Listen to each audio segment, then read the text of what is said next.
इकडे विधान परिषदेच्या जागांसाठी शिवसेनेकडून प्रहार संघटनेच्या बच्चू कडूंचं नाव चर्चेत आहे। त्यामुळे बच्चू कडूंनी पत्रकार परिषद घेतली आणि आपली भूमिका स्पष्ट केली आहे।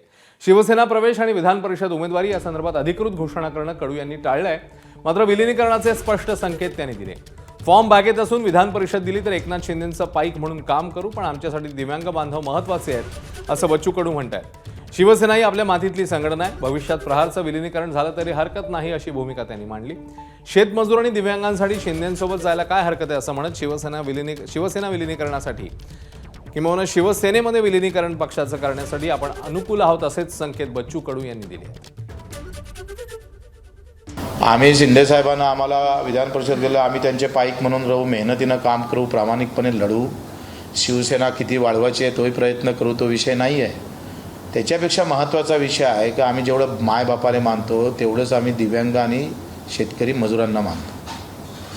म्हणजे आमच्यासाठी ते देवा समान आहे आणि म्हणून त्यांच्यासाठी जर मोठा संघटन त्या मुद्द्याच्या सोबत उभं राहत असेल पक्ष, तर मग आपण सगळी चर्चेतूनच होईल ना। माझं असं मत आहे का जर सन्मान शेतकरी मजूर दिव्यांगाचा सन्मान करायचा असेल तर जरूर निर्णय घेतला पाहिजे आणि आम्ही ताकदीनं बिलकुल म्हणजे शेतकरी शेतमजूर आणि दिव्यांग बांधवांना न्याय देण्याचं काम आपण निश्चितच फार ताकदीनं करू। जी लढाई असते ना ती धारदारपणे लढायची, ते बिलकुल ताकदीनं लढू। शिवसेना मोठे होण्यासाठी तुमचा फायदा निश्चित होईल शिवसेनेला। माझं म्हणणं आहे झालं तर काय हरकत आहे, आपल्या या मातीतली संघटना आहे, सेना आहे।